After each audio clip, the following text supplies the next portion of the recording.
تنہا جا کے اتر جاتا ہے سواری سے, اندھیری جگہ میں ہے, ویران جگہ ہے, وہاں جا کے وہ پڑاؤ کر لیتا ہے. اب اس کے بعد اسے کوئی پریشانی پہنچتی ہے, کوئی مصیبت آتی ہے, تو اب یہ اس کا اپنا ہاتھوں کا کمایا ہوا ہے, یہ اسے پہنچ کر رہے گی.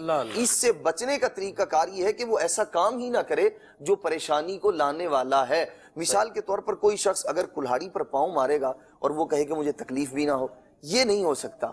جب آپ غلط کام کریں گے تو اس کا کچھ نہ کچھ اثر ہوگا. اس لیے آپ پریشان ہیں, کس لیے پریشان ہیں اس پر غور کر لیجئے. کہیں ایسا تو نہیں کہ وہ پریشانی نہیں ہے, بلکہ میں نے اس کو اوڑھ لیا ہے کہ میں پریشان ہوں.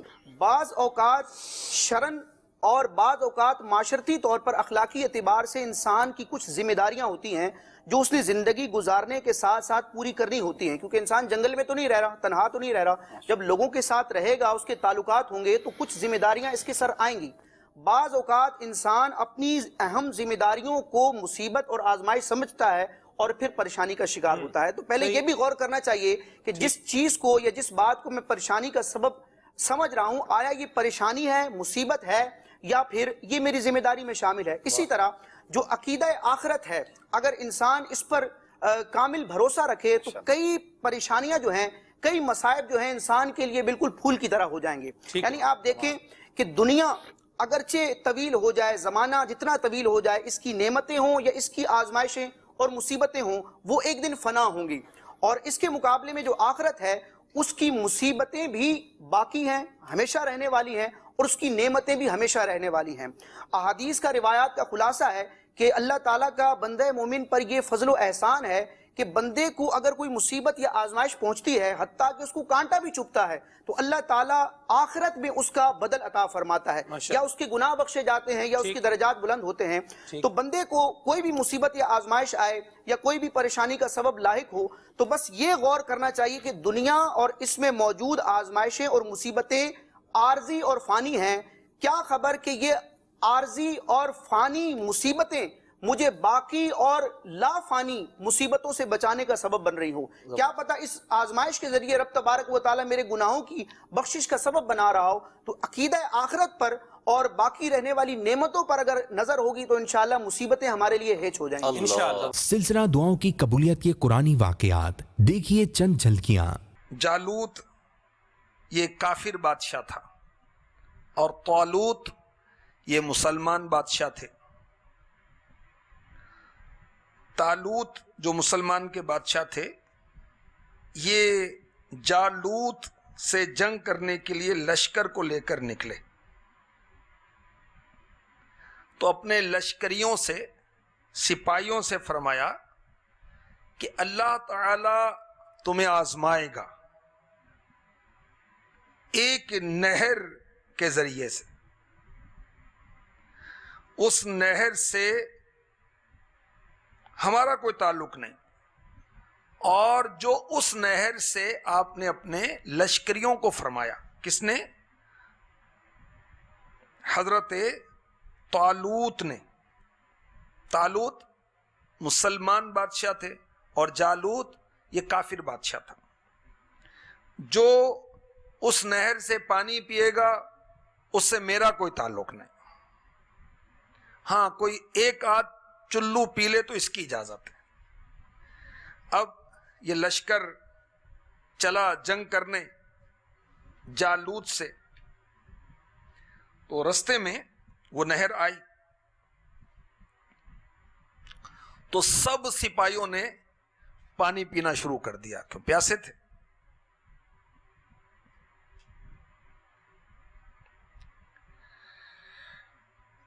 تین 313 سپاہی وہ اس عہد پر برقرار رہے. انہوں نے اللہ پر بھروسہ کیا, حوصلہ کیا, بہادری دکھائی, ہمت کا مظاہرہ کیا, اور اس سے پانی نہیں پیا. قرآن پاک میں پارہ 2 سورہ بقرہ آیت نمبر 249 میں ذکر ہوتا ہے. وہ بولے بولے وہ جنہیں اللہ سے ملنے کا یقین تھا کہ بارہا کم جماعت غالب آئی ہے زیادہ گروہ پر اللہ کے حکم سے، اور اللہ صابروں کے ساتھ ہے۔ کافر بادشاہ کا بڑا لشکر تھا، بڑا طاقتور تھا، بڑا زور تھا، بڑی کثرت تھی۔ جب یہ کامل ایمان والے جالوت اور اس کے لشکر کے سامنے پہنچے تو اب انہوں نے دعا کی۔ مشکلات میں دعا کرنی چاہیے، پریشانیوں میں اللہ سے دعا کرنی چاہیے۔ کیا دعا کی؟ پھر جب سامنے آئے جالوت اور اس کے لشکروں کے عرض کی، اے رب ہمارے ہم پر صبر انڈیل دے اور ہمارے پاؤں جمے رکھ اور کافر لوگوں پر ہماری مدد کر۔ وہ انداز بیان جس کے طفیل بدلی کئی لوگوں کی زندگیاں۔ آج یہ دیکھتے ہیں سنت بھرے بیان کے مناظر۔ صحابہ کرام علیہ رضوان فرماتے ہیں، اب یہ ایک ادائے مبارک کہ پیارے آقا صلی اللہ تعالی علیہ وآلہ وسلم نے کبھی بھی آرام کی جگہ جہاں آرام کیا جاتا ہے، کبھی بھی آرام کی جگہ کو عیب نہ لگایا۔ اگر بستر بچھا دیا جاتا تو اس پر آرام فرماتے، اور اگر نہ بچھایا جاتا تو زمین پر ہی آرام فرما ہو جاتے۔ یہ کتنی پیاری ادا ہے۔ میرے آقا صلی اللہ تعالیٰ علیہ وسلم کی سیرت پاک کا ایک بڑا خوبصورت میں آپ کو پہلو بیان کروں۔ آپ پیارے آقا صلی اللہ تعالیٰ علیہ وآلہ وسلم ایک ایزی وے، آرام اور کمفرٹیبل میسج دیتے تھے نا آدمی، مطلب دقت والا انداز جو تعلیم ہے آپ کی ہمیں اس میں دقت نہیں ہے۔ مثال دیتا ہوں، نبی پاک صلی اللہ تعالیٰ علیہ وسلم گھر تشریف لاتے ہیں، ارشاد فرماتے کھانے کو کیا ہے؟ کہا گیا کچھ نہیں۔ فرمایا میں روزے سے ہوں، تو میں روزے سے ہوں۔ اتنی سی بات ہو گئی۔ ہمارا انداز کھانے میں کیا ہے؟ کچھ نہیں۔ کھانے میں کچھ نہیں، کھانے میں کچھ نہیں، بھوکا مرو۔ آپ جناب مطلب اتنا غصہ آتا ہے کہ گھر والوں کو کھا جائے۔ کھانا نہیں ہے تو گھر والوں کو کھا جائے گا۔ ارے بھائی گھر والوں کو کھانے سے اچھا غصہ کھا جا بھائی، نرم ہو جا بھائی، مہربانی کر نرم ہو جا، نرمی کر۔ اتنی چیخو پکار کرنے سے، تیش میں آنے سے گھر کا ماحول برباد ہو جاتا ہے۔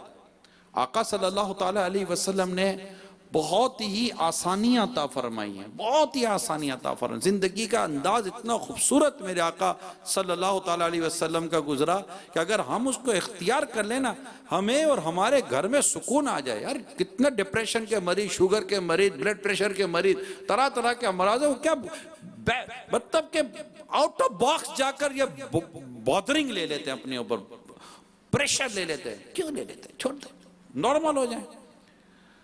اگر ہمارے بستر کے اندر بھی کوئی پرابلم ہو تو ہم چیخو پکار کر دیں۔ آقا صلی اللہ تعالیٰ علیہ وسلم کا انداز کتنا خوبصورت، بستر کو، سونے کی جگہ کو کبھی عیب نہ لگایا، جہاں آرام فرمانا ہے جہاں سونا کبھی عیب نہ لگایا۔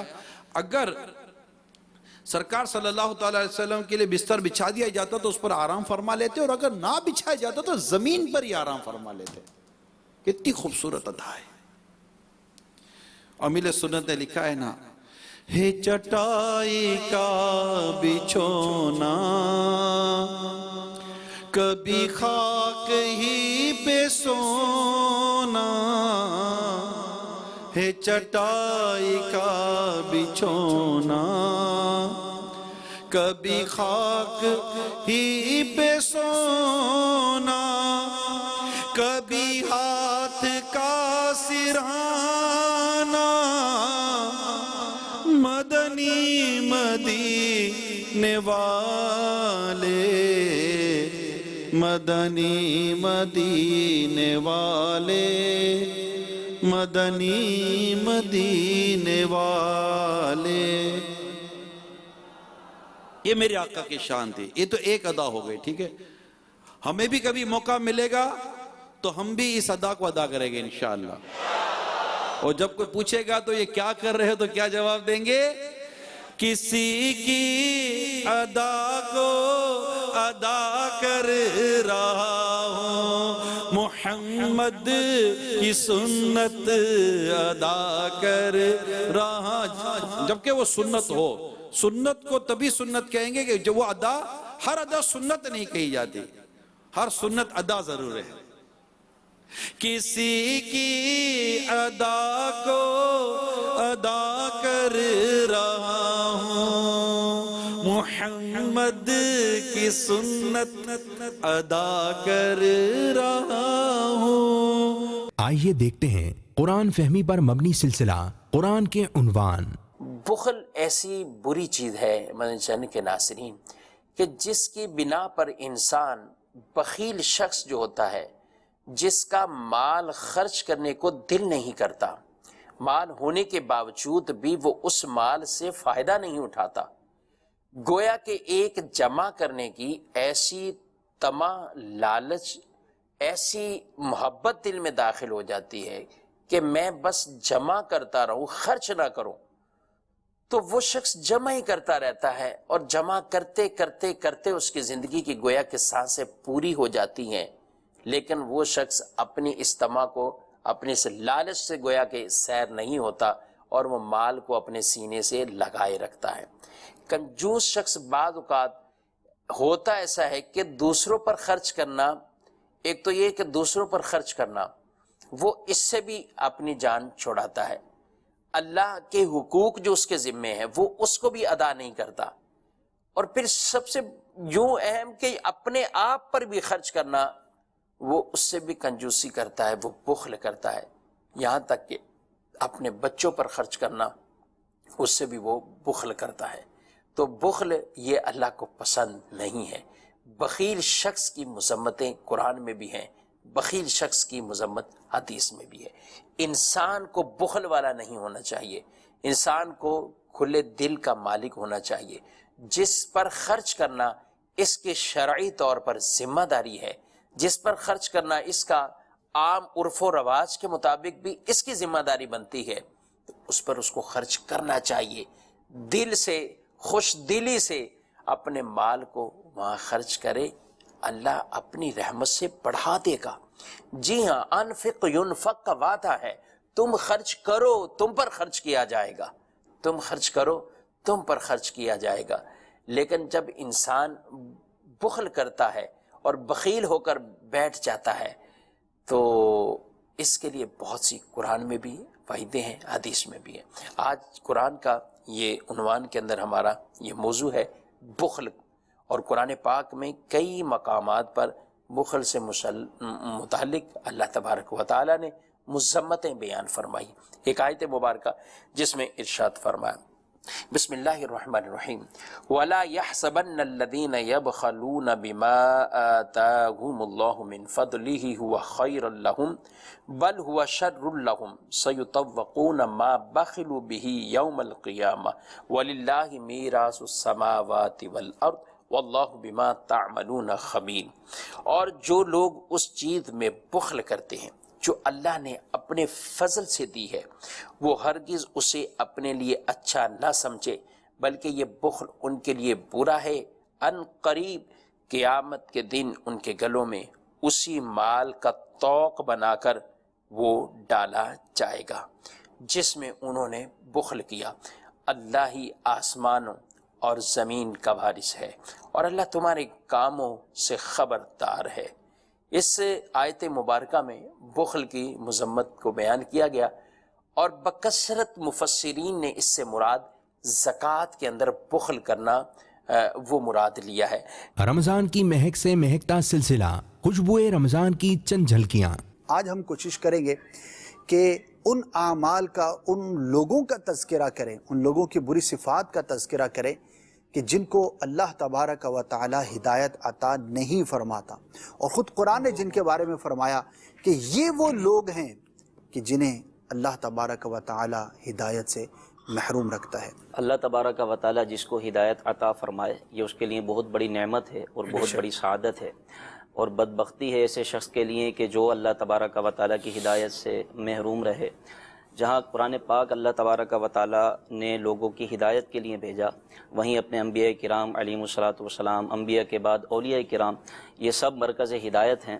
اللہ تعالیٰ قرآن پاک میں ارشاد فرماتا ہے ذالک الکتاب لا ریب فیہ ھدی للمتقین، یہ وہ بلند رتبہ کتاب ہے کہ جس میں شک کی کوئی گنجائش ہی نہیں ہے، اور یہ متقین کے لیے ہدایت ہے، یعنی جو اہل تقوی ہیں، متقی ہیں، پرہیزگار ہیں، ان کے لیے تو یہ ہدایت کا سرچشمہ ہے، باقی وہ جو گناہ گار ہیں وہ بھی اس کو پڑھ کر ہدایت پاتے ہیں۔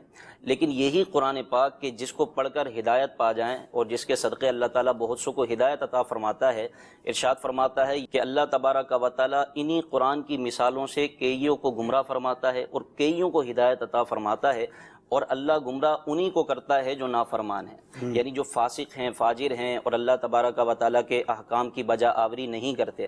پھر اس کے بعد اللہ تبارک و تعالیٰ ارشاد فرماتا ہے ان الذین کفروا سواء علیہم اانذرتہم ام لم تنذرہم لا یؤمنون، یہ محبوب کریم صلی اللہ تعالیٰ علیہ وسلم سے خطاب ہے کہ اے محبوب، بے شک وہ جنہوں نے کفر کیا، جن کی قسمت میں کفر تھا، آپ ان کو ڈرائیں یا نہ ڈرائیں برابر ہے، وہ ایمان نہیں لائیں گے۔ تو پھر بھی سرکار علیہ الصلوۃ والسلام نے ان کفار کو ڈرایا، اس میں ابو جہل، ابو لہب اور جتنے بھی ازلی بدبخت تھے اور کفار تھے کہ جو ایمان نہیں لائے، سرکار علیہ الصلوۃ والسلام نے ان کو ڈرایا، اللہ تبارک و تعالیٰ کی طرف بلایا، اللہ کے وحدہ لا شریک ہونے کی طرف ان کو بلایا، لیکن وہ ایمان نہ لائے۔ ان کا ڈرانا اور ان کو ہدایت کی طرف بلانا ان کی حجت کے لیے تھا کہ کل قیامت کے دن وہ یہ عذر پیش نہ کریں کہ ہمیں تو کسی نے ڈرایا ہی نہیں۔ والذین یبیتون لربہم سجدا وقیاما، یہ اللہ تبارک و تعالیٰ کے پسندیدہ بندوں کے اوصاف ہے۔ اسی تسلسل میں اللہ تبارک و تعالیٰ نے اگلی آیت کریمہ ارشاد فرمائی والذین یقولون ربنا اصرف عنا عذاب جہنم، یعنی حال یہ ہے کہ اللہ تبارک و تعالیٰ کے لیے عاجزی اختیار کیے ہوئے ہیں۔ راتوں کو نوافل کا ہی عالم ہے تو کب تصور ہو سکتا ہے کہ یہ فرض چھوڑنے والے ہوں گے، لیکن اس کے باوجود ان کی دعائیں یہ ہیں اے ہمارے رب ہم سے جہنم کے عذاب کو پھیر دے، ان عذابہا کان غراما، یہ تو سخت عذاب ہے۔ اللہ تبارک و تعالیٰ سے محبت بھی ہے، اس کی محبت میں عمل بھی کیے جا رہے ہیں، لیکن وہ اس بات سے بھی بے خبر نہیں ہے کہ اگر اللہ تبارک و تعالیٰ چاہے تو اعمال قبول فرمائے، لیکن ہمارا حال یہ ہے کہ ہم اس کی شایان شان بندگی نہیں کر رہے، تو اللہ تبارک و تعالیٰ کے خوف سے ڈر بھی رہے ہیں کہ اللہ ہمیں جہنم سے آزاد بھی فرمائے، جہنم کو ہم سے دور کر دے، ہمیں یہ ٹھکانہ ہمارا نہ بنا دے۔ یہ خوبی اللہ والوں کی ہوتی ہے اسد بھائی، ہدایت یافتہ افراد کی ہوتی ہے کہ وہ نڈر نہیں ہوتے۔ اللہ تبارک و تعالیٰ نے ایک اختیار دیا ہے، اور اس اختیار کا اللہ تبارک و تعالیٰ نے قرآن مجید میں ذکر فرمایا وَنَفْسٍ وَمَا سَوَّاهَا، اور اس نفس کی قسم اور اس کے سدھارنے کی اور درست کرنے کی، فرمایا فَأَلْهَمَهَا فُجُورَهَا وَتَقْوَاهَا، اللہ تبارک و تعالیٰ نے اسی نفس میں الہام کیا ہے، اس کو اختیار دیا ہے، چاہے یہ تقوی پرہیزگاری اختیار کرے یا فسق و فجور اور گناہ کی طرف مائل ہو جائے، اسے اختیار دیا ہے۔ بندے کو اللہ تبارک و تعالیٰ نے مجبور محض پیدا نہیں کیا کہ اب اذان کا وقت آ گیا تو بندہ اب مسجد کی طرف جانے کے لیے مجبور ہے، یا اس کو پتہ ہی نہیں ہے، ایسا بھی نہیں، یعنی کہ خیر و شر دونوں ہی اس کے سامنے، دونوں اس کے سامنے اختیار دیا ہے۔ اب اگر وہ مال پر نماز کو ترجیح دیتا ہے، جی وہ بندہ دنیا پر آخرت کو ترجیح دیتا ہے، تو یقیناً وہ کامیاب و کامران ہے۔ قرآن مجید درست مخارج کے ساتھ پڑھنے کے لیے آپ نے ملاحظہ کیا سلسلہ قاعدہ اور قرآن، دیکھیے اس کے مناظر۔ پیارے مدنی منو، سبق نمبر 5 کھول لیجئے۔ آج ہم تنوین کا سبق پڑھیں گے۔ تنوین کیا ہے؟ تنوین 2 زبر، 2 زیر اور 2 پیش کو تنوین کہتے ہیں۔ جس حرف پر تنوین ہو اسے منون کہتے ہیں۔ تنوین نون ساکن ہوتا ہے جو کلمے کے آخر میں آتا ہے، اس لیے تنوین کی آواز نون ساکن کی طرح ہوتی ہے۔ جیسے ہم پڑھتے ہیں حمزہ 2 زبر ان، تو اس کے آخر میں نون ساکن کی آواز آ رہی ہے۔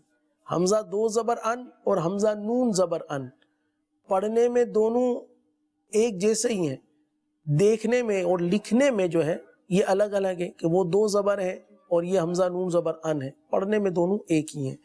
تو تنوین کی آواز نون ساکن کی طرح ہوگی۔ آئیے اب ہم اپنے سبق کو پڑھنا شروع کرتے ہیں، میرے ساتھ پڑھ لیجئے۔ بسم اللہ الرحمن الرحیم، بسم اللہ الرحمن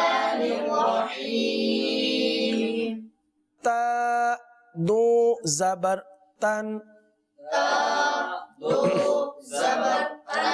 تا دو زیر تین تا دو پیش تن تن تین تن. جی ہاں، اب یہاں دیکھیں یہ تا حرف تھا جو کہ ہم نے باریک پڑھا. اب اس کے بعد والا حرف جو ہے وہ تو ہے، اس کو پر پڑھیں گے. تو دو زبر تون، تو دو زیر تین، تو دو پیش تن، تون تین تون. آگے ہے زا، زا دو زبر زن، زا دو زیر زن، زا دو پیش زن، زن زن زن. آگے ہے لال دو زبر لن، لال دو زیر لن، لال دو پیش لن، لن لن لن. سرکار مدینہ صلی اللہ تعالی علیہ وآلہ وسلم کے خوشبودار اقوال سے سجا سلسلہ فرامین مصطفیٰ صلی اللہ تعالی علیہ وآلہ وسلم. حضرت سیدنا ابو سعید خدری رضی اللہ تعالیٰ سے مروی ہے، سرکار دو عالم صلی اللہ علیہ وسلم نے ارشاد فرمایا، اللہ تبارک و تعالی فرماتا ہے ان قریب قیامت کے دن جمع ہونے والے یہ بات جان جائیں گے کہ کرم والے لوگ کون ہیں. عرض کیا گیا یا رسول اللہ صلی اللہ علیہ وسلم یہ کرم والے لوگ کون لوگ ہوتے ہیں؟ تو سرکار دو عالم صلی اللہ علیہ وسلم نے ارشاد فرمایا ذکر کی محفلیں قائم کرنے والے یہ کرم والے لوگ ہیں. حضرت سیدنا انس بن مالک رضی اللہ تعالیٰ عنہ سے مروی ہے، سرکار دو عالم صلی اللہ علیہ وسلم نے ارشاد فرمایا جو قوم صرف اللہ کی رضا کے لیے خلوص نیت سے اللہ کو خوش کرنے کے لیے اس کا ذکر کرنے کے لیے بیٹھے تو ان کے اٹھنے سے پہلے پہلے آسمان سے ایک منادی، ایک ندا کرنے والا انہیں مخاطب کرتے ہوئے ندا کرتا ہے کہ مغفرت یافتہ ہو کر کھڑے ہو جاؤ کہ اللہ رب العزت نے تمہارے تمام گناہ نیکیوں میں بدل دیے ہیں. اللہ اکبر. اللہ کی رحمت کی قربان جائیے کہ بندہ اسے صرف یاد کرنے کے لیے بیٹھتا ہے، اس کا ذکر کرتا ہے، اس کی بڑائی کو بیان کرتا ہے، اس کی عظمت کو بیان کرتا ہے، قرآن کی تلاوت کرتا ہے، اللہ اللہ کی صدائیں لگاتا ہے، اس کی تسبیح و تقدیس کے لیے جمع ہوتا ہے، اس کا ذکر کرتا ہے، اپنے رب کو یاد کرتا ہے. گناہ جتنے بھی کیے تھے رب اس کے گناہوں کو نیکیوں میں بدل دیتا ہے. نبی پاک صلی اللہ تعالی علیہ وآلہ وسلم نے ارشاد فرمایا اپنے رب عز و جل کا ذکر کرنے والے اور نہ کرنے والوں کی مثال زندہ اور مردہ کی سی ہے. جو ذکر کرنے والے ہیں وہ زندہ ہیں اور جو ذکر سے اعراض کرنے والے ہیں وہ مردہ ہیں. اللہ تبارک و تعالیٰ نے قرآن مجید فرقان حمید میں متعدد مقامات پر مسلمانوں کو اپنا ذکر کرتے رہنے کا حکم ارشاد فرمایا اور جو اللہ کو یاد کرتے ہیں ان کے ساتھ مالک کائنات نے انعامات کا وعدہ بھی فرمایا. چنانچہ قرآن مجید فرقان حمید کی سورۃ الاحزاب میں اللہ تبارک و تعالی ارشاد فرماتا ہے یا ایھا الذین آمنوا اذکروا اللہ ذکرا کثیرا وَسَبِّحُوهُ بُكْرَةً وَأَصِيلًا هُوَ الَّذِي يُصَلِّي عَلَيْكُمْ وَمَلَائِكَتُهُ لِيُخْرِجَكُم مِّنَ الظُّلُمَاتِ إِلَى النُّورِ وَكَانَ بِالْمُؤْمِنِينَ رَحِيمًا۔ ترجمہ کنز الایمان۔ اے ایمان والو، اللہ کو بہت یاد کرو اور صبح و شام اس کی پاکی بولو۔ وہی ہے کہ درود بھیجتا ہے تم پر، وہ اور اس کے فرشتے، کہ تمہیں اندھیروں سے اجالوں کی طرف نکالے، اور وہ مسلمانوں پر مہربان ہے۔ مزید سورہ احزاب میں اللہ تبارک و تعالی نے ایک اور مقام پر ارشاد فرمایا وَالذَّاكِرِينَ اللَّهَ كَثِيرًا وَالذَّاكِرَاتِ أَعَدَّ اللَّهُ لَهُمْ مَغْفِرَةً وَأَجْرًا عَظِيمًا۔ ترجمہ کنز الایمان۔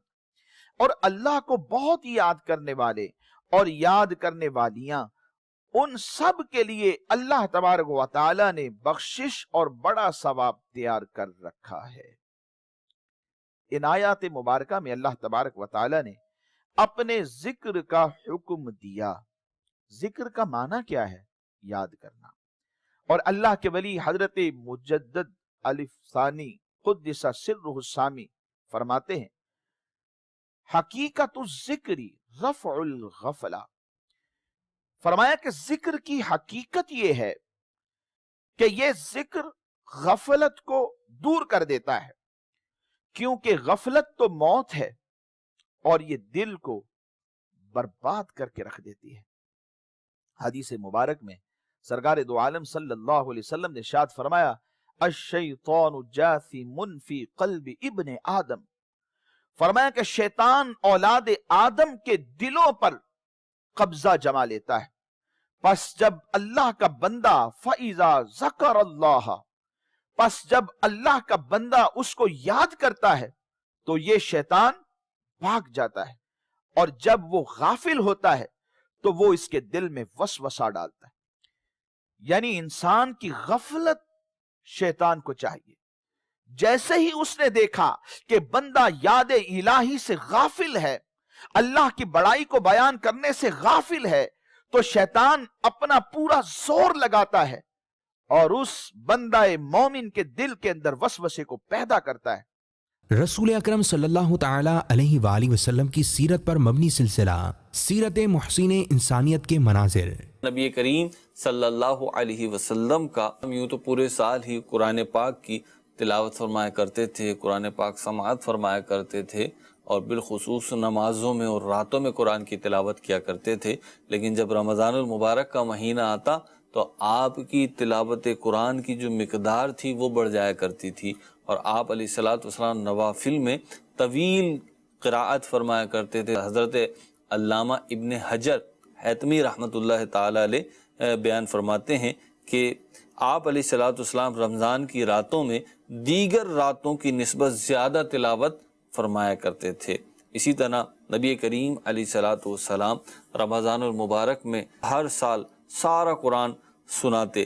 حضرت عبداللہ بن مسعود رضی اللہ تعالی عنہ کو یہ شرف حاصل ہے کہ آپ علیہ الصلوۃ والسلام نے انہیں ہر سال رمضان المبارک میں سارا قرآن مجید سناتے، اور وصال کے سال، جس سال آپ علیہ الصلوۃ والسلام کا وصال ہوا، 2 بار ان کو قرآن مجید سنایا۔ حضرت عبداللہ بن عباس رضی اللہ تعالیٰ سے پوچھا گیا یہ قرآن مجید کی کون سی قرات افضل ہے، تو انہوں نے فرمایا عبداللہ بن مسعود کی قرات سب سے افضل ہے، اور اس کی وجہ بیان فرمائی کہ نبی کریم علیہ الصلوۃ والسلام نے انہیں قرآن سنایا ہے۔ قرآن جو ایک دور ہوتا ہے نا، دور فرمایا ہے۔ حضرت عبداللہ بن مسعود رضی اللہ تعالیٰ کے ساتھ دور فرمایا ہے، اور انہی کو حضرت عبداللہ بن مسعود کو یہ شرف بھی حاصل ہے، بڑی عشق والی بات ہے، پیار والی، کہ نبی کریم علیہ الصلوۃ والسلام نے ان سے قرآن سنا بھی ہے۔ ایک حدیث پاک میں آتا ہے، بخاری شریف کی حدیث میں ہے کہ نبی کریم علیہ الصلوۃ والسلام نے ایک بار حضرت عبداللہ بن مسعود رضی اللہ تعالیٰ سے فرمایا کہ مجھے قرآن کی تلاوت سناؤ، تو حضرت عبداللہ بن مسعود کہتے ہیں میں نے عرض کی یا رسول اللہ صلی اللہ علیہ وسلم، آپ صاحب قرآن ہیں، آپ پر تو قرآن نازل ہوا ہے، آپ کو کیسے سناؤں؟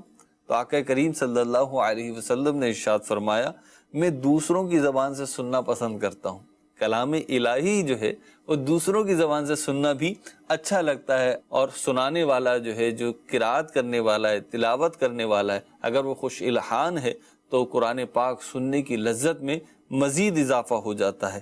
تو بہرحال حضرت عبداللہ بن مسعود رضی اللہ تعالی عنہ نے پھر نبی کریم علیہ الصلوۃ والسلام کو قرآن مجید کی تلاوت سنائی۔ اسی طریقے سے نبی کریم علیہ الصلوۃ والسلام ہر سال جبریل امین کے ساتھ بھی قرآن پاک کی تلاوت کا دور فرمایا کرتے تھے، اور جس سال وصال ہوا اس سال جبریل امین کے ساتھ بھی نبی کریم علیہ الصلوۃ والسلام نے قرآن پاک کی تلاوت کا 2 بار دور فرمایا۔ آپ نے طبی معلومات سے بھرپور سلسلہ صحت کا راز ملاحظہ کیا، اب آئیے دیکھتے ہیں اس کے مناظر۔ اور ہمارا سلسلہ جو ابھی آپ اس وقت واچ کر رہے ہیں، دیکھ رہے ہیں، اس کا نام ہے صحت کے راز، The Secrets of Health۔ اور آج کس راز سے ہم پردہ اٹھانے جا رہے ہیں؟ Let's check the box. جی ہاں، آج کا سلسلہ ہے سلیپ یعنی نیند۔ A key to healthy life, one of the most important factors contributing in health۔ یہ نہ صرف ایک راز ہے بلکہ ایک اہم ترین چابی ہے صحت کی۔ مدنی چینل کے ناظرین، 1986 چرنوبل یوکرین ایک حادثہ ہوا، and it is termed as world's worst nuclear accident۔ یہ حادثہ ایک نیوکلیئر ریئیکٹر میں ہوا، خطرناک ریڈیو ایکٹیو ریز، تابکاری شعاعیں ہر طرف پھیل گئیں، 240 سے زیادہ افراد متاثر ہوئے۔ جب تحقیقات ہوئیں تو پتہ چلا کہ cause of incident was slip deprivation.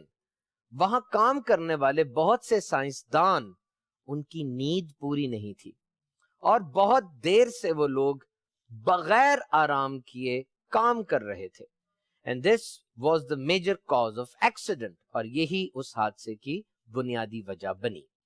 اسی طرح 1986 میں ایک اسپیس شٹل تھی، اس کا نام تھا چیلنجر۔ اس نے جب زمین کو چھوڑا بڑے مضبوط راکٹس کے ساتھ، وہ خلا میں جانے کے لیے جب ہوا میں بلند ہوئی، تھوڑی دیر بعد وہ اسپیس شٹل یعنی چیلنجر تباہ ہو گئی۔ اس میں بھی کافی ہلاکتیں ہوئیں، اور جب اس کی فائنل پروب رپورٹ انویسٹیگیشن ہوئی تو پتہ چلا یہاں بھی سائنسدان مسلسل کام کر رہے تھے اور ان کی نیند پوری نہیں تھی۔ اب یہ جو دونوں انویسٹیگیشنز ہوئیں اور جو حادثے ہوئے انٹرنیشنل اور گلوبل افق کے اوپر، اس کی جو تحقیقاتی رپورٹ ہے اس کا ایک جملہ میں آپ کو سناتا ہوں۔ Excessive working hours without proper rest jeopardizes job performance, particularly when critical management decisions are at stake۔ زیادہ کام کرنا یعنی حد سے زیادہ کام کرتے چلے جانا اور اس دوران مناسب نیند نہ لینا انسان کی کارکردگی کو شدید متاثر کرتی ہے، بالخصوص اگر کوئی کام ایسا ہو جس میں ہمیں ضروری فیصلے کرنے ہیں، امپورٹنٹ ڈیسیژن میکنگ کرنی ہے، تو ایسا بالکل نہیں کرنا چاہیے۔ مدنی چینل کے ناظرین، sleep is important, it's vital. انسانی زندگی میں نیند کی بہت زیادہ اہمیت ہے۔ آپ کا موڈ، آپ کا بیہیویئر، آپ خود غور کیجئے، ظاہری بات ہے کہ انسان ہے، ایسے موقع آ ہی جاتے ہیں کہ انسان کی کبھی نیند پوری نہیں ہوتی، تو 2 ورژنز اپنے دیکھ لیں، اپنی 2 حالتیں دیکھ لیں۔ ایک وہ ورژن جب آپ کی نیند پوری نہیں تھی، موڈ کیسا تھا، رویہ کیسا تھا، غصہ آ رہا تھا کہ مزاج میں ٹھہراؤ تھا، اور ایک وہ ورژن دیکھیں جب نیند پوری تھی، پرفارمنس کیسی تھی، ایفیشنسی کیسی تھی۔ انگریزی میں ایک لفظ بولا جاتا ہے پرولیفک، یعنی ریزلٹ اس بندے کی طرف سے آ رہے ہوں، نتائج اچھے آ رہے ہوں۔ آبویسلی آپ کیا سب اس بات کی گواہی دیں گے کہ جب ہماری نیند پوری تھی، ہم نے نیند لی ہوئی تھی، اس وقت کی ہماری حالت اس حالت سے مختلف تھی جب ہم نیند نہ لے کے کام کر رہے تھے۔ عاشقان رسول کے سوالات اور قرآن و حدیث کی روشنی میں مفتیان اکرام کے جوابات سے آراستہ سلسلہ دارالافتاء اہل سنت سے کچھ مدنی پھول۔ جو لوگ روزہ توڑ دیتے ہیں اس کا کفارہ کیا ہوگا؟ روزہ توڑ دیتے ہیں اس کا کفارہ کیا ہوگا؟ روزہ توڑ دیا کسی شخص نے تو اگر کفارے کی شرائط پائی گئیں تو کفارہ اس کا یہ ہے کہ آپ کو مسلسل، جس نے بھی توڑا ہے، مسلسل 2 ماہ کے روزے رکھنے ہیں، درمیان میں کوئی گیپ نہیں آنا چاہیے۔ تو یہ کفارہ ہے، اسی کو جو ہے وہ کفارہ سمجھا جائے اور اسی کو ادا کیا جائے۔ یہ کہ جناب ہم تو 1 مہینے کے نہیں رکھ سکتے تو ہم 2 ماہ کے جو ہے وہ کیسے رکھیں گے، یہ عذر نہیں ہے، بلکہ 2 ماہ کے رکھنے ہی ہوں گے، کیونکہ یہ گویا کہ بطور سزا جو ہے وہ لازم ہو رہا ہے۔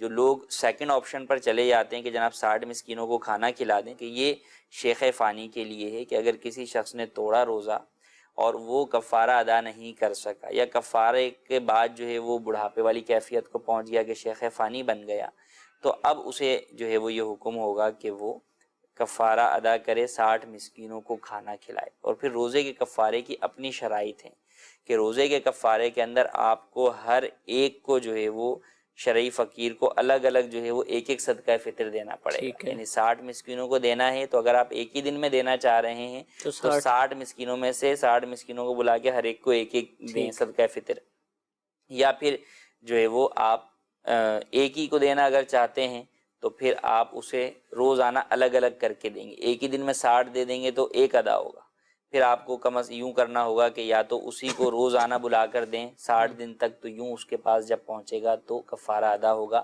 روزہ توڑنے کی ہر صورت پہ کفارہ لازم نہیں ہوتا، بعض صورتوں کے اندر قضا لازم ہوتی ہے، بعض صورتیں جو بہت ایکسٹریم صورت ہوتی ہیں کہ واقعی اس میں دکھ رہا ہوتا ہے کہ اس شخص کی واضح طور پر کوتاہی ہے، غفلت ہے، روزے کا احترام اس نے جو ہے وہ نہیں کیا، ان صورتوں میں کفارہ لازم ہوتا ہے۔ اور یہ فرق بھی اسی لیے ہے کہ آگے جو سزا ہے وہ بڑی ہے، تو اس لیے یہ فرق ہے کہ ہر صورت میں روزہ توڑنے پہ کفارہ نہیں ہے، بلکہ اکثر صورتوں کے اندر قضا ہی لازم ہوتی ہے، بعض مخصوص صورتیں ہوتی ہیں جن کی اپنی شرائط بھی ہوتی ہیں کہ وہ پائی جائیں تو کفارہ لازم ہوتا ہے۔ ماہ سیام کے بابرکت لمحات میں ہوا سلسلہ برکات رمضان، ملاحظہ کیجئے کچھ مناظر۔ مدنی چینل کے ناظرین، سلسلہ برکات رمضان میں آپ کو ایک مرتبہ پھر مرحبا کہتے ہیں۔ جہاں بہت ساری خرابیاں ہیں، وہاں اس طرح کی ایک خرابی یہ بھی ہے کہ جو ہمارے عقائد ہیں اس کے متعلق بھی لوگوں میں غلط فہمیاں پیدا کی گئی ہیں، یعنی جو صحیح عقائد ہیں وہ لوگوں کو معلوم نہیں ہے، اور وہ جو لوگوں میں پھیلائی گئی افواہیں ہیں انہی پر کان دھرے بیٹھے ہیں۔ تو اسلامی صحیح عقیدہ قیامت کے بارے میں کیا ہے، اس کو آپ ذرا واضح فرمائیے۔ بسم اللہ الرحمن الرحیم۔ محسن بھائی، اللہ تبارک و تعالیٰ نے قرآن کریم فرقان حمید برہان رشید کے اندر ارشاد فرمایا کہ بے شک قیامت جو ہے یہ آنے والی ہے، اس کے اندر کوئی شک نہیں ہے، لیکن اکثر لوگ جو ہے نا وہ اس پر ایمان نہیں لاتے۔ لیکن قیامت یہ اللہ تبارک و تعالیٰ نے خود واضح لفظوں میں، صریح لفظوں کے اندر بیان فرما دیا کہ قیامت آنے والی ہے، لیکن لوگوں کو اس کا علم نہیں ہے، لوگ اس پر ایمان نہیں لاتے، لیکن قیامت آنے والی ہے، اس کے اندر کوئی یعنی شک کی گنجائش ہی نہیں ہے، یعنی قیامت نے آنا ہے۔ اور قیامت کا مطلب یہی ہے، یعنی جو روز جزا ہے، کہ جیسے یعنی انسان کا مر جانا، مرنے کے بعد قبروں سے ان لوگوں کا دوبارہ زندہ کیا جانا، دوبارہ اٹھایا جانا، اور ایک میدان کے اندر ان سب کا اللہ تبارک و تعالیٰ کا ان سب کو جمع فرمانا، اور وہاں پر نیک لوگوں کو ان کے نیک اعمال کی جزا دینا، اور جو بدکار ہیں، جو گناہ کرنے والے ہیں، ان کو گناہوں کی سزا دینا۔ اور اس کے علاوہ جو اللہ تبارک و تعالیٰ اپنی مشیت کے مطابق جو فیصلے فرمائے گا، یعنی اس دن کو قیامت کا دن کہا جاتا ہے۔ یعنی ہمارے نزدیک یعنی قیامت کا یہ معنی ہے، اور قیامت جو ہے یہ ضرور قائم ہوگی، اور اس کا انکار کرنے والا، اس کو علماء کرام جو ہے وہ دائرہ اسلام سے خارج مانتے ہیں۔ کوئی کہے کہ قیامت کو میں مانتا ہی نہیں، قیامت کوئی عقیدہ ہی نہیں ہے، بس جو مر گیا اس کے بعد کچھ نہیں ہونا، تو وہ مسلمان نہیں رہے گا، یعنی وہ کافر ہی ہے جو یعنی قیامت کا مطلقاً انکار کرتا ہے۔ کہ اللہ تعالیٰ میدان محشر میں لوگوں کو جمع کرے گا نا، ٹھیک ہے۔ احادیث میں اس کا منظر یوں بیان کیا کہ جس طرح زمین سے درخت اگتے ہیں نا پودے، اس طرح سے لوگ جو نا نکلیں گے، اور پھر جو مراتب والے لوگ ہوں گے، حضرات انبیاء علیہ السلام، اولیاء اور اللہ کے نیک بندے، ان کے لیے براق آئیں گے، سواریاں آئیں گی، جو ان کو باقاعدہ اہتمام کے ساتھ پروٹوکول دے کر میدان محشر میں لایا جائے گا۔ اور نبی کریم علیہ الصلوۃ والتسلیم نے فرمایا کہ سب سے پہلے میں اپنے روضہ انور سے ظاہر ہوں گا، میری سیدھی جانب جو ہے حضرت ابوبکر صدیق ہوں گے، اور میرے بائیں جانب حضرت عمر ہوں گے۔ میں ان کے ساتھ جو ہے نا نکلوں گا اور میدان محشر میں آؤں گا، پھر اہل بقیع میرے ساتھ ہو جائیں گے، جنت المعلی والے ہو جائیں گے، پھر بیت المقدس والے، اس طرح کی پوری تفصیلات جو ہے وہ امام سیوطی رحمۃ اللہ تعالی علیہ نے ساری احادیث جمع کی ہیں البدور الصافرہ نامی کتاب میں۔ اور پھر جب میدان محشر میں جائیں گے، 50,000 سال کا دن ہوگا، اس پر ہمارا ایمان ہے، احادیث میں اس کا بیان ہے۔ اچھا، حضرت علی رضی اللہ عنہ، ایک دن 24 گھنٹے کا ہوتا ہے، وہ ایک دن 50,000 سال کا ہوگا۔ اب اس میں بھی جو ہے نا وہ کافی تفصیلات بھی ہیں۔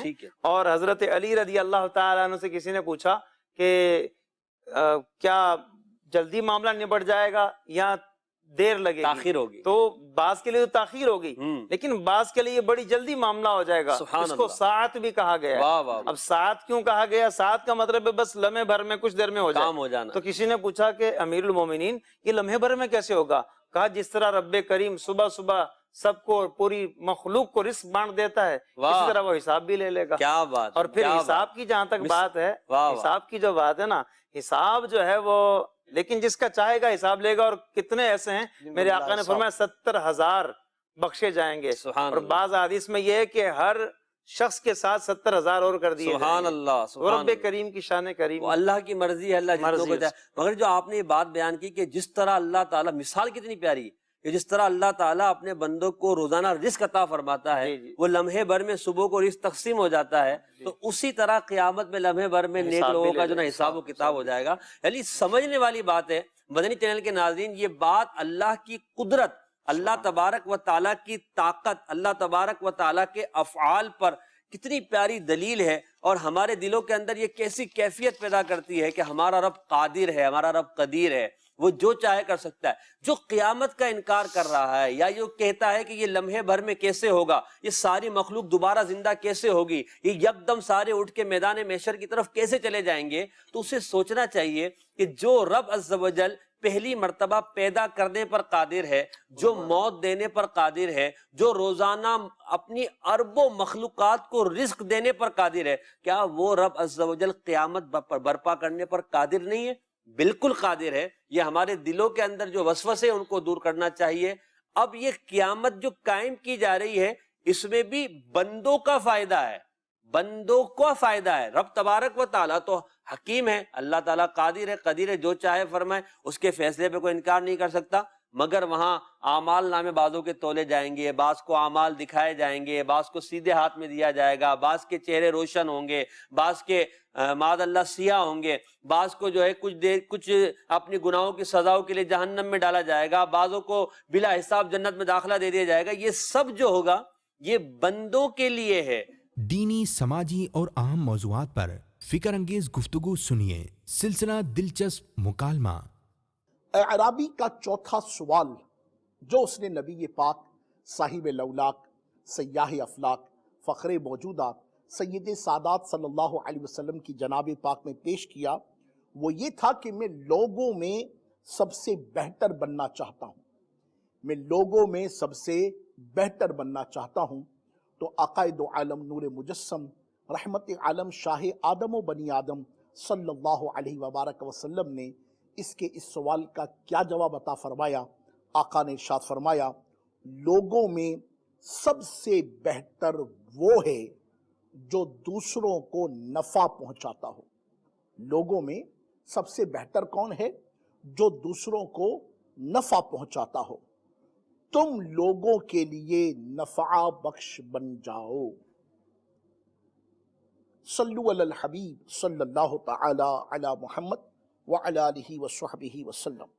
مسلمان کو فائدہ پہنچانا کار ثواب ہے، بلکہ اس کو راستہ بتانا، سامان اٹھانے میں اس کی مدد کرنا یا اس کی کوئی ضرورت پوری کرنا، الغرض کسی بھی طرح اس کے کام آنے کی بڑی فضیلت ہے.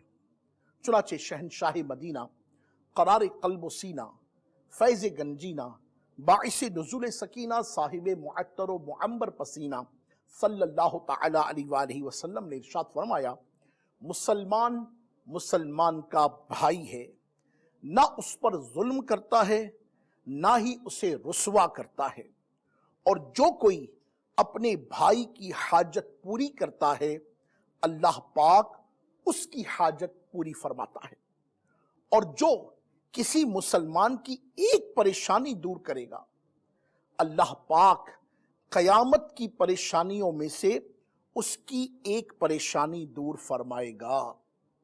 سبحان اللہ، سبحان اللہ.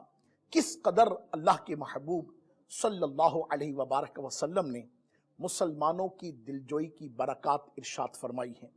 کس قدر مسلمانوں کو خوشی دینا، ان کی مسرت کا سامان کرنا، ان کی مدد کرنا، ان کی دلجوئی کرنا، کس قدر محبوب کبریا سلطان انبیاء صلی اللہ علیہ وبارک وسلم کی مبارک تعلیمات میں پسندیدہ ہے.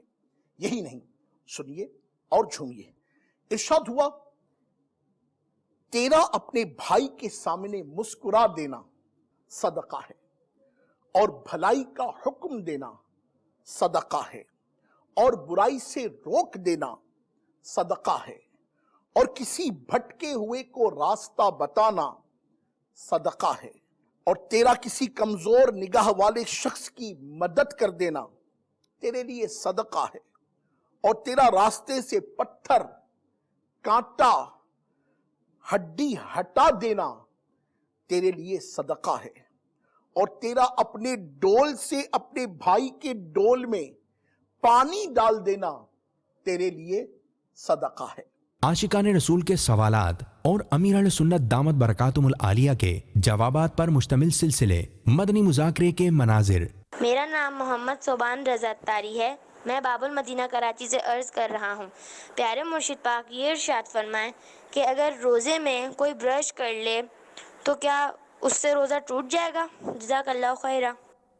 خالی برش اگر ہے اور اس میں کوئی کچھ نہیں لگا تب تو کچھ نہیں ہوگا، البتہ اس میں اگر حلق سے نیچے اترا، پیسٹ اتر گئی یا منجن اتر گیا تو روزہ ٹوٹے گا، جبکہ اس کا حلق میں مزہ محسوس ہو تو روزہ ٹوٹ جائے گا۔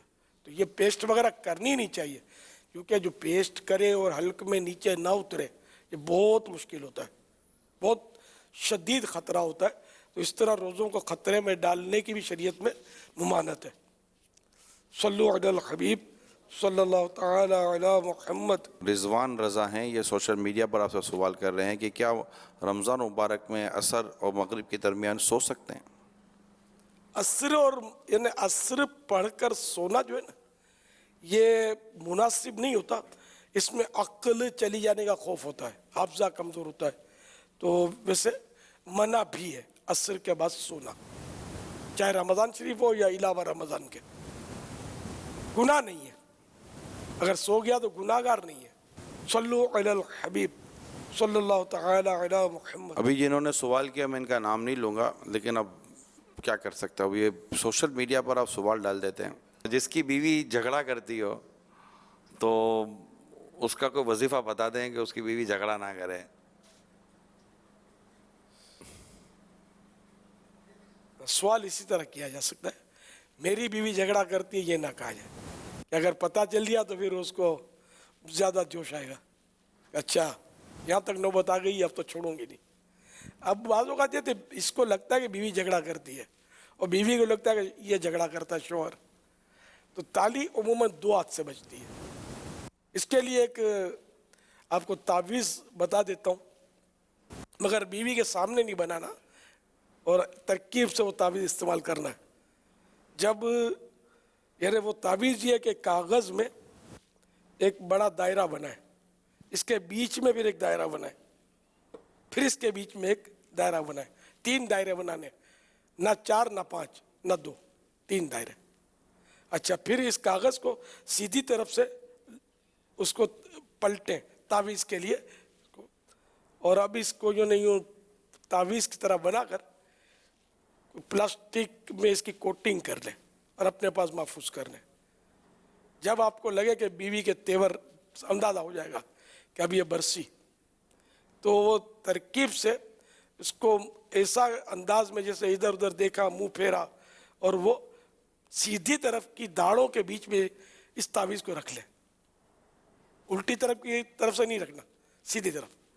اب وہ سیدھی طرف رکھ کر وہ جب یہ جھگڑنا شروع کرے نا تو آپ اس کو دونوں دانتوں کی گرفت میں لے لیں، اور جتنا وہ زیادہ تیز بولے نا اتنا زیادہ تعویذ کو آپ نے دبانا ہے، اللہ کرے گا ترکیب بن جائے گی۔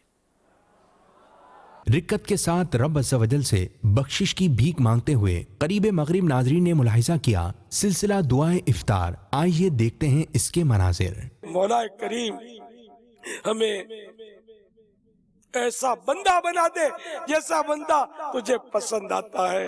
اے اللہ نزا کی سختیوں کا جب تصور بندھتا ہے تو ڈر لگتا ہے، اے اللہ کہ معمولی سوئی چبھے، کانٹا چبھے تو برداشت نہیں ہوتا۔ نزا کا